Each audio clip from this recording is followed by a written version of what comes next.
안녕하세요. 저는 30대 후반의 남자입니다. 제게는 너무나도 비참하고 원통스러운 일이 있습니다. 그동안 누구에게도 말하지 못했고 저 혼자 손만 쏘가리 하면서 끙끙 앓고 있었습니다. 하지만 많은 분들이 보고 계신 이곳에 제 고민을 말씀드리면 조금이나마 제 마음을 털어낼 수 있지 않을까, 혹은 조언을 얻을 수 있지 않을까 하는 마음으로 사연을 보내게 됐습니다. 지금부터 제 인생 모조리 박살나게 만든 이야기 털어놓을게요. 제 부모님은 젊은 나이에 저를 낳으셨습니다. 어머니가 20살이셨고 아버지가 21살 때 저를 낳으셨다고 하더군요.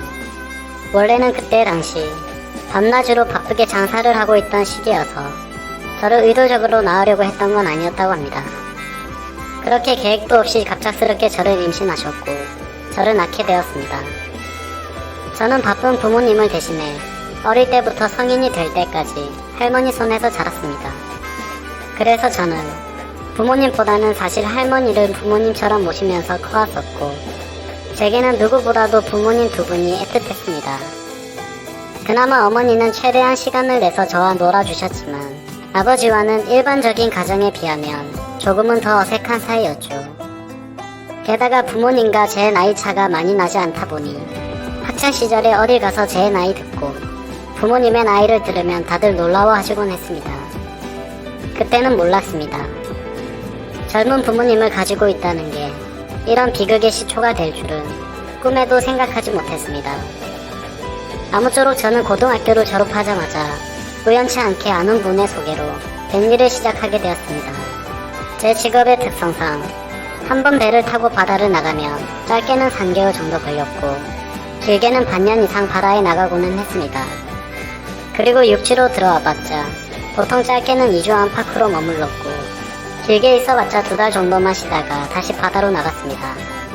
이러한 부분들도 조금은 힘들 때도 있었지만 사람은 익숙함이 무섭다더니 계속해서 하다보니 힘든 것도 잘 모르겠더라고요. 그렇게 남들과는 다른 생활을 극복하면서 지내다 보니 어느새 제가 타는 배 안에서의 직급도 차츰 올라갔고 연봉도 대기업 연봉 부럽지 않게 벌어서 만족하고 있었습니다. 내성적인 성격이었기에 가끔씩 육지로 내려와도 연애할 생각도 크게 나지 않았고 긍정적으로 생각하려다 보니 제 나이대 친구들보다 돈을 훨씬 많이 버니까 그게 마냥 좋았죠. 아무쪼록 월세를 내면서 살 바에는 돈을 꼬박꼬박 모으자고 생각해서 적금을 넣었고 나머지 남는 돈은 부모님께서 사시는데 보태어 쓰시라고 용돈을 보내드렸습니다. 그렇게 시간이 흘러가다 보니 제 나이도 어느덧 20대 중반이 되었습니다. 처음에는 일도 힘들고 생활이 익숙하지 않았던 터라 여자 생각은 전혀 나지 않았는데 일은 눈 감고도 할 정도로 익숙해져 갔고 모아놓은 돈만 많이 쌓여가다 보니 그때부터는 많이 외로워지더라고요. 그래서 저는 친구를 통해 소개팅을 좀 시켜달라고 하게 되었습니다. 그렇게 육지로 들어올 때마다 소개팅을 받았죠. 근데 항상 문제가 되는 건 다름 아닌 제 직업이었습니다. 항상 데이트를 즐겁게 하다가도 제가 일하는 방식을 들으면 하나같이 여자들은 기겁을 하더라고요. 이해가 되지 않는 바는 절대 아니죠. 한번 육지로 와봤자 길어야 2달만 머무르다 헤어지고 바다로 나가면 길게는 반년 이상을 보내러 오는데 어찌 보면 기약 없이 이런 만남을 이어가야 하는데 문제가 아닐 수가 없었죠. 심지어 군대는 2년 정도만 기다리면 차라리 끝이 있었지만 저는 제 직업을 포기하지 않는 이상 끝이 나지 않는 거였기에 그렇게 기겁하는 모습을 이해했습니다. 그렇게 저는 매번 소개팅에 실패를 하다 보니 아버지께서 보다 못했는지 갑자기 제게 소개를 받아보겠냐고 하시더라고요. 지인분 딸인데 아주 참하고 마음씨도 예뻐서 연락처를 물어봐놨다고 하셨습니다. 그래서 저는 넙죽 소개를 받겠다고 말씀드렸고 만나게 되었습니다. 처음 만난 그 여자는 아버지의 말대로 외모도 참했고 성격도 좋았기에 저는 첫눈에 반하고 말았습니다. 그래서 기존에 소개받던 여자들과는 달리 이 여자와는 꼭 연애를 하고 싶다란 생각이 컸었죠. 그래서 무식하고 이상해 보일 건 알았지만 제 통장부터 깠습니다. 저는 직업이 남들과는 달라서 제약이 있는 부분도 있지만 나중에 제 가족 다 먹여 살리고 싶어서 이렇게 열심히 일하고 있다고 말했습니다. 그러자 그 여성분은 갑자기 웃으시더라고요. 비웃는 게 아니라 첫 만남의 통장을 보여주는 제 모습에 갑자기 너무 귀엽고 웃겨서 웃었다고 했죠. 그 순간 저는 이 여자의 행동을 보고 마음속으로 그린라이트인가? 라는 생각이 들었습니다. 그래서 저는 더 침착하고 조심스럽게 말했습니다. 제가 바다로 나가고 육지에 머무르는 그런 기간들에 대한 얘기부터 시작해서 이것저것 많은 대화들을 나누었습니다. 그리고 제 진심을 알아줬는지 저희는 교제를 시작하게 되었습니다. 남들과는 너무 다른 교제 방식에 미안하기도 했지만 다른 사람에게 차마 보낼 수가 없었습니다. 많이 이기적인 걸 알았기에 제 모든 진심을 다해서 아껴주고 사랑해줬습니다. 그래서 아내와 1년 정도 사귀었을 무렵 저는 아내에게 프로포즈를 하게 되었죠. 못난 저 때문에 이렇게 제약적인 만남을 해주는 것도 미안한데 고생하는 모습을 보고 싶지 않다고 했습니다. 처가댁은 저희 집과 마찬가지로 돈이 많거나 그런 건 아니었습니다. 평범하게 직장 생활을 하고 계신 장인어른과 가정주부로 살아오신 장모님이셨죠. 그리고 제 아내는 공부에는 별 관심이 없었지만 지방대학을 나와서 중소기업에서 격리로 일을 하고 있었습니다.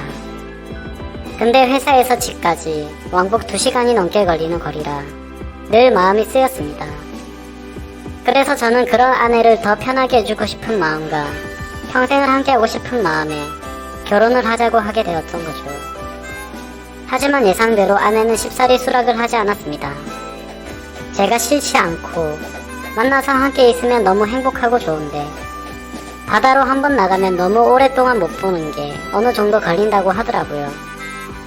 근데 평생 그럴 걸 생각을 하니 생각할 시간이 필요할 것 같다고 했습니다.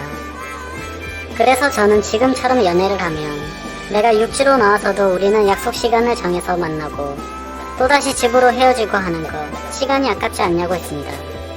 함께 같이 살면 조금이라도 더 오랫동안 계속 붙어 있는 게 좋지 않겠냐고 말했죠. 그리고 제 진심을 담아서 말했습니다. 출퇴근하느라 고생하는 것도 그만했으면 좋겠고 하루라도 빨리 우리를 닮은 아기를 낳아서 더 행복한 가정을 만들고 싶다고요. 그러자 아내는 고민 끝에 결국 제 프로포즈를 수락해줬습니다. 그렇게 저희 둘은 서둘러서 양가 어른분들을 모시고 상견례를 마쳤고 다음에 육지로 돌아왔을 때 결혼하기로 날짜까지 정하게 됐죠. 참으로 미안했습니다. 제가 신혼 준비를 도와주지 못해 아내는 제 어머니와 같이 대부분의 결혼식 준비를 함께하게 되었고 그러는 과정에서 친엄마 친딸처럼 친해졌다고 하더라고요. 그래서 저는 아내와 상의 끝에 저희 부모님을 모시고 함께 지내기로 했습니다. 아무래도 제가 자리를 비운 사이 혼자 쓸쓸히 지낼 아내를 생각하니 마음이 쓰이더라고요. 그렇게 저희는 결혼식을 하게 되었고 참 감사하게도 저희는 허니문 베이비가 생기게 되었죠. 저는 바다에 나가 있었고 아내의 임신 소식을 듣자마자 너무 신이 나서 같이 일하는 동료들에게 실컷 자랑을 했고 참 많이 행복했습니다. 저는 기대에 부풀어 행복한 가정을 꿈꾸며 열심히 돈 벌자라는 마음으로 즐겁게 뱃생활을 했습니다. 그렇게 시간은 흘렀고 제 아내는 세상 누구보다 예쁜 딸아이를 출산하게 됐죠. 정말 어릴 적부터 꿈꾸던 가정을 만들고 있는 것 같아서 눈물나게 행복했고 제 인생에 아내와 딸만 있으면 그 어떤 일도 다 할 수 있겠다고 생각했습니다. 그리고 앞으로 우리에게도 아이가 생겼는데 분가를 하는 게 좋을지 물어봤습니다. 아내는 제 말처럼 혼자 지냈으면 무섭고 외로웠을 것 같다면서 부모님과 지내는 게 지금은 생각보다 좋다고 만족해 하더라고요. 저희 부모님도 아내가 참 예쁘고 일도 잘해서 너무 사랑스럽다고 칭찬 일색이셨고 같이 지내면서 손주도 보면 좋을 것 같다고 하셨습니다. 그렇게 저는 모든 것이 다 완벽하다고 느끼고 있었습니다. 하지만 그 완벽한 날들은 오래 가지 못했습니다. 정말 슬프게도 제 어머니가 갑작스럽게 교통사고로 돌아가셨습니다. 길을 가다가 급히 무단횡단을 하시다가 달려오던 차에 치여서 세상을 떠나시게 된 거죠. 그때는 어머니를 잃은 슬픔에 잠겨 다른 생각들은 전혀 할 수가 없었습니다. 그로 인해서 앞으로 벌어질 비참한 비극은 생각조차 못했습니다. 어머니를 잃은 슬픔에 잠시 일을 쉬었고 저는 다시 저희 가정을 먹여 살리기 위해 다시 배를 타기 시작했습니다. 그래서 그날부터 저희 집에는 제 아버지와 아내, 그리고 딸아이만 있었죠. 어머니를 잃게 됐지만 아버지는 생각보다 괜찮으셨고 제 아내는 우울 증세가 올 정도로 많이 슬퍼했습니다. 친엄마처럼 따르고 지냈었기에 정말 많이 힘들어 하더라고요. 그래서 저는 아내가 걱정되어서 시간이 날 때마다 연락을 했고 아내는 걱정 말라며 괜찮게 지낸다며 시아버지 또한 잘 지내고 있다고 하더군요. 그런 모습에 저는 점점 아내의 우울 증세가 나아지고 있구나 하고 안심을 했습니다. 그렇게 제 어머니가 떠나가신 지 1년이란 시간이 지났습니다. 제가 다시 바다로 떠난 지 얼마 안 되어서 아내는 임신을 했다고 연락이 왔습니다. 그때도 첫 아이를 가졌을 때처럼 저는 정말 미친 듯이 기뻤습니다. 하늘나라로 가신 어머니가 저희 슬프게 지내지 말라고 선물로 아이를 보내줬다고 생각했습니다. 그날은 어머니 생각이 더 많이 나서 눈물로 밤을 지새웠던 것 같아요. 시간이 또 빠르게 흘러갔고 제 아내는 둘째로 사내 아이를 출산하게 됐습니다. 저는 제 어깨가 더 무거워졌지만 행복했습니다. 사랑하는 아내와 제 2명의 자식들을 위해서는 못할 게 없었으니까요. 이 세 사람을 제 인생의 축복이라고 생각하고 사명감을 갖고 더욱 열심히 살았습니다. 그런데 뭔가 이상한 점이 분명히 있었습니다. 제가 한 번씩 육지에 머무를 때를 생각해보면 아버지는 둘째 아들을 유독 좋아하셨습니다. 첫째 손녀를 낳았을 때는 보여주신 적 없던 모습들을 종종 보여주셔서 뭔가 이상했죠. 손녀 때는 그냥 좀 시큰둥하시던 분이 둘째는 너무 사랑스럽게 대하시기에 저는 단순히 딸이 아니라 사내아이라서 저렇게 좋아하시는 건가? 그렇게 생각을 했습니다. 그러던 어느 날 제 인생에서 가장 비참하고 충격적인 순간의 날이었습니다. 날씨가 좋지 않은 바람에 저희는 예정보다 일찍 하선을 하게 되었습니다. 그래서 깜짝 놀래켜주고 싶은 마음에 미리 연락 없이 즐거운 마음으로 집으로 향했죠. 그때 시간은 한창 아이들이 유치원에 가 있을 시간이었습니다. 저는 저를 보고 반가워할 아내를 상상하며 현관문 비밀번호를 누르고 들어갔습니다. 그런데 뭔가 느낌이 쎄하더군요. 문을 열자마자 뛰쳐나올 거라 생각했는데 아무 말도 없이 안방에서 인기척만 들리더군요. 설마 아내가 딴 남자와 불륜 짓을 하는 건가라는 생각에 극도로 심장이 쿵쾅거렸습니다. 불길한 예감을 안고 그대로 신발도 벗지 않은 채로 달려 들어가서 안방 문을 벌컥 열었습니다. 제 예상대로 아내는 바람을 피우고 있었습니다. 그런데 더 충격적인 건 진짜 상상조차 못한 그런 현장을 목격했기 때문이죠. 저는 아내가 바람을 피워서 다른 남자를 집안에 끌어들였구나 생각만 했지 그 바람난 상대가 제 아버지일 거라고는 상상조차 하지 못했습니다. 안방문을 여니 아버지와 아내는 다급하게 옷을 입고 있었고 저와 눈이 마주쳤는데 저는 정말 어떤 심정이 들었을까요? 너무 충격을 받은 저는 그 자리에서 주저앉았습니다. 생전 처음 알았습니다. 사람이 얼마나 충격을 받으면 주저앉는지를 말이죠. 멍하니 넋없이 아무 말도 못하고 있었습니다.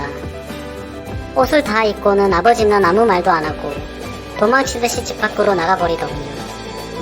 그리고 제 아내는 옆으로 다가와서 미안하다며 한 번만 용서해달라고 빌고 있는데 그때 기분은 너무 불쾌해서 목소리조차 듣기가 싫더라고요. 아내는 제게 말했습니다. 시어머니가 돌아가시고 너무 우울해서 매일같이 슬펐다고. 근데 제가 옆에 없으니까 병원까지 다닐 정도로 심해졌답니다. 그렇게 외로움이 극에 달했을 때 아내는 시아버지와 매일같이 술을 마시게 됐고 어느덧 술 기운에 넘지 말아야 할 선을 넘게 되었고 그 이후로 자연스럽게 이런 관계가 됐다고 했습니다. 그래서 아내에게 언제부터 그랬냐고 물었습니다. 시어머니 돌아가시고 6개월 정도 지나서부터였다고 하더군요. 그 말을 듣자마자 저는 순간 불안한 생각이 스쳐 지나갔습니다. 왜냐하면 아버지가 둘째 아들만을 유독 특별하게 아끼던 모습들이 떠올랐기 때문이죠. 저는 앞뒤 가릴 것 없이 직설적으로 물었습니다. 둘째 아들이 내 아이 맞냐고 하니까 아내는 아무 말도 없이 고개를 숙이고 있더라고요. 제가 빨리 대답하라고 소리를 지르니까 아내는 미안하다며 그저 울기만 하더라고요. 니네가 짐승이지 진정 사람이냐며 있는 힘껏 소리를 질렀습니다. 현관문이 열려 있어서 동네 사람들이 수군대면서 쳐다보고 지나가는데 그딴 건 전혀 눈에 들어오지도 않더군요. 저는 그 자리에 더 있다가는 정말 크게 사고를 칠 것 같아서 일단은 집 밖으로 뛰쳐나갔습니다. 어떻게 이런 일이 실제로 일어날 수가 있나 생각했고 그 충격은 절대로 쉽게 헤어나올 수가 없더군요. 그래서 며칠 동안 술을 마시고 모든 연락을 끊고 있었습니다. 근데 현실적으로 생각을 해봤습니다. 이혼을 한다고 하더라도 제가 현실적으로 아이를 혼자 키울 수도 없는 상태였고 그렇다고 배운 게 이것밖인데 직장을 그만둘 수도 없다고 생각했습니다. 게다가 상간남이 무려 제 친아버지입니다. 사실 지금도 아버지라고 적지만 그런 관계라는 게 역겨울 뿐입니다. 아무튼 아버지라는 그 인간은 그날 집 밖으로 나가고 주랭랑을 쳤는지 그날 이후로는 단 한 번도 보지 못했죠. 아무쪼록 현실적인 문제들을 안고 집으로 돌아갔습니다. 아내는 저에게 무릎을 꿇고 빌었습니다. 제발 한 번만 용서해달라며 시아버지와 그러한 사실들이 동네방네 밝혀지면 자신은 도저히 살아갈 자신이 없다고 하더군요. 두 번 다시 이런 일은 없을 테니까 용서해달라고 빌었고 현실적으로 제가 어떻게 할 방법이 없으니 그냥 대충 알겠다고 말했습니다. 사실 그날 이후로 말도 잘 섞지 않았습니다. 말만 용서를 한다고 한 거지 어떻게 용서가 될까요? 아무튼 이제는 제 아들인지 알았던 그 아이는 아들인지 형제인지 알 수가 없는 개족보가 되었습니다. 하지만 아무리 억지로 테이프질을 한다고 이게 메어질까요? 그날 이후 저는 의처증이 걸린 것 같았습니다. 하루라도 아내와 연락이 안 되면 극도로 불안해지고 초조해져서 미쳐버릴 것 같더라고요. 그래서 그때부터는 제 생활은 엉망진창이 되었고 일상이 파괴되다시피 했습니다. 배를 타고 나가서도 일도 손에 안 잡히고 그때의 역겨운 상상들이 떠오르고 도저히 버틸 수가 없겠더라고요. 결국 끝내 저는 정신과까지 다니면서 약을 먹고 치료를 받았죠. 병명은 공황장애와 폐쇄공포증까지 겹쳐서 생겼다고 하더라고요. 그래서 저는 그날 이후 제가 애착심을 갖고 일하던 뱃일을 그만둘 수밖에 없었습니다. 그렇게 결국 뱃일을 그만두고 먹고는 살아야 했기에 관련 업종의 직업에 취직하게 됐고 예전과는 비교도 안 되는 부족한 월급을 받으면서 집으로 들어가 살게 되었습니다. 하지만 지금 생각해보면 제 스스로도 이상하다고 느낄 만큼이나 정신적인 압박이 심했던 것 같습니다. 아내와는 하루가 멀다 하고 매일같이 싸우기 바빴습니다. 그리고 제정신을 유지하는 게 싫어서 퇴근하면 항상 술을 취할 때까지 마셔댔죠. 그런 관계를 지속해오다 보니 결국 아내도 참고 참다가 결국 이혼을 하게 되었습니다. 아이들은 아내가 데리고 살기로 했고 저는 너무 괘씸한 아내에게 양육비는 1년치만 주겠다고 했더니 아내는 아무 말도 하지를 못하더라고요. 그렇게 저희는 이혼을 하게 되었고 벌써 2년이라는 시간이 지났습니다. 한때는 아버지였던 그 인간은 혹시나 아내한테 찾아가는 거 아닌가 싶어서 몰래 아내를 뒤따라 다녀보기도 했지만 그런 건 아닌 것 같았습니다. 이제는 그 인간이 죽었다고 하더라도 전혀 슬플 것 같지도 않고 평생 보고 싶다는 생각이 단 0.1%도 없습니다. 요즘에는 알고 보니 제 아내였던 사람은 아이들을 키우느라 일을 하는데 형편이 너무 어려워서 말이 아니라고 하더군요. 지금은 시간이 지나가다 보니 조금은 신경이 쓰이기도 하고 이렇게 제가 행복하게 생각했던 가정이 무참히 끝나버리는 게 맞나 싶기도 합니다. 그런데 그런 생각이 들면서도 제 아버지라는 인간과 바람을 폈던 아내를 죽을 때까지 잊을 수가 없을 텐데 섣불리 판단하는 게 절대로 안 되네요. 여러분들이라면 어떻게 하실 것 같나요?